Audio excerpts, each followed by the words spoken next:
কি দেখলাম এটা, লিটারেলি কি দেখলাম এটা, বিশ্বাস করতে খুবই জঘন্যভাবে কষ্ট হইতেছে, but this is football, this is beauty of football, this is the real football.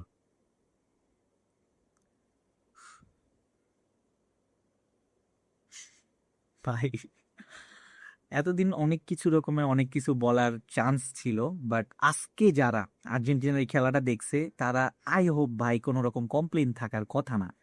কোনো রকম কমপ্লেন যা ছিল পুরো ওয়ার্ল্ড কাপে, ভাই আজকে ফিনিশ, সবকিছু শেষ। এবং আমার তো কমপ্লেন শেষ as a viewer, neutral viewer হিসেবে। আর্জেন্টিনা যে ল্যাকিংস গুলো খুঁজে বেড়াইতাম, ভাই আজকে কোনো ল্যাকিংস ছিল না আমাদের। Oh my god, what I am seeing, what I am seeing, মানে কি দেখছি আমি, আমার জাস্ট বিশ্বাস করতে এখনো কষ্ট হইতেছে। ইংল্যান্ড, ইংল্যান্ড এগেইন পুরা কপাল নিয়ে বাড়িতে চলে যাওয়া লাগতেছে।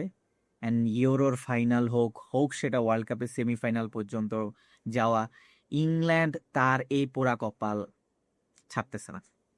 অ্যান্ড আনবিলিভেবল লেভেলের কাম ব্যাক, রিয়াল মাদ্রিদকেও ছাড়ায় যাওয়া, the Argentina, the royal, the new royal era of Argentina has started guys. And ভাই আপনি জাস্ট বিশ্বাস করেন বা না করেন, একটা টিম যদি টিম হয়ে খেলে, ইউনিটি হয়ে খেলে, this team can do anything, they they are do anything, যে কোন কিছু করতে পারবে। তারা back to back world cup নিতে পারবে। অ্যান্ড আমার মনে হয় ভাই দিয়ে দাও ওয়ার্ল্ড কাপটা তাদেরকে, দে আর মোর ডিজার্ভিং, দে আর ডিজার্ভিং। এতদিন যত কন্ট্রোভার্সি ছিল ফুটবলে থাকে, 19, 20, 18, 16, 17 থাকে, বাট যেইটা অ্যাপ্রিসিয়েটেবল, যেইটা সামনে ফ্যাক্ট, সেইটা তো ভাই বলাই লাগবে। সেইটাতে আসলে কোনো রকম ছাড় দেওয়ার কোনো সুযোগ নাই, অ্যান্ড কেউ ছাড় দেওয়াও নাই। আজকে আর্জেন্টিনা কি করছে ভাই, 10 মিনিট খেলছে, তারা প্রিপারেশন নিছে, বেশি কষ্ট করবে না, তুমি আগে গোল দিলে দাও, আমরা মাদ্রিদ মোড অন করব, তখনই 10 মিনিট খেলবো লাস্ট। 80, 85 শুরু হবে, এক্সট্রা টাইমে যাব, এক্সট্রা টাইমের যে টাইমটা দিবে ওইটাতে আমরা করবো কামব্যাক। আর 80 থেকে 90-এর মাঝখানে আমরা করবো ইকুয়ালাইজার দিব। এখন তুমি 2টা গোল দাও ইকুয়ালাইজার তাও মারবো, একটা গোল দাও তাও ইকুয়ালাইজার মারবো। So what a journey man. And প্রত্যেকটা ম্যাচের শেষে কিন্তু আর্জেন্টিনার প্রত্যেকটা প্লেয়ার কান্না করে, তাদের ইমোশন সেখানে কিভাবে জড়িত, তারা কিভাবে গেলে ভাই মেন্টালি স্ট্রং। ভাই বক্সের মধ্যে প্লেয়ার 2-3 জন চড়ে রয়েছে, স্কালোনির মাস্টার মাইন্ড খেলা, পারফেক্ট টাইমিং এ perfect changes. Lionel Messi one handedly carries the team, goal করে, নাইলে গোল করায়, বিগ চান্সেস ক্রিয়েট করে। অ্যান্ড আর্জেন্টিনা পাগল হয়ে গেছিল একটা গোল দেওয়ার পরে, 80, 82 মিনিটের পরে তারা চেঞ্জ আনে, তারা বক্সিং অ্যাটাকে যায়, বল দখলে রাখে।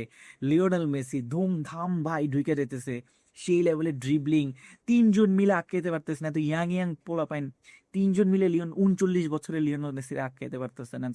Mad, absolute mad, absolute cinema has done. And finally, the World Cup 2026-এর ফাইনাল আর সেট, স্পেন ভার্সেস আর্জেন্টিনা। এন্ড আমি সাপোর্ট করবো আর্জেন্টিনার ভাই আজকে খেলা দেখার পর। লিটল কোনো রকম সন্দেহ নাই, যারা খেলা বুঝে তারা অ্যাপ্রিসিয়েট আছে তো ভাই করা লাগবে, কোথায় না করে যাবে। জাস্ট দেখেন একটা গোল দেওয়ার পরে ইংল্যান্ড চলে গেছে একদম ডিফেন্সে, ভাই আমরা তো ডিফেন্স খেলবো, ভাই তুমি কি করবা জানি না, আমরা ডিফেন্সে চলে আসছি। কিন্তু আর্জেন্টিনা বলে খেলো ডিফেন্স, আমি তো মারবো ক্রস, তুমি যতই ক্রস ইয়া করো, আমি তো ব্যাঙ্গান মারবো, আমি তো ডিবক্সের বাইরে থেকে গোল মারবো, আমরা আমরা ডিবক্সের বাইরে থেকে গোল মারবো, তুমি আটকাইতে বললে আটকাও, পারে নয় ভাই।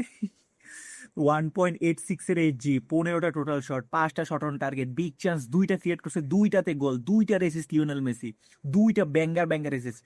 উইক ফুট অ্যাসিস্ট করতেছে ভাই, উইক ফুট থেকে অ্যাসিস্ট করে গোল বাইর করে আনতেছেন ভাই। This team deserving for back to back winter. ভাই 4টা হয়ে যাইতেছে, দেখা যাক এই 4টা ওয়ার্ল্ড কাপ 4 নাম্বার হয়ে যেতেছে, শিওর থাকেন ফাইনাল 4 নাম্বার হয়ে যেতেছে। এবং আর্জেন্টিনা আসলেই ডিজার্ভ করে 4 নাম্বার ওয়ার্ল্ড কাপটা নেওয়ার জন্য, যেইভাবে ইউনিটি মেরে খেলতেছে ভাই, মেসির জন্য জীবন দিয়ে দিন। আর স্কালোনি যেভাবে ম্যানেজ করছে, গড, স্কালোনি এবার ওয়ার্ল্ড কাপ জিতলেও গড লেভেলে চলে যাবে, just believe me or not. আগে অনেক কন্ট্রোভার্সি এক সাইডে রাখি, সো আপনাদের মতামত কি কমেন্টে জানা। আর ভাই ফাইনালে দেখা হইতেছে।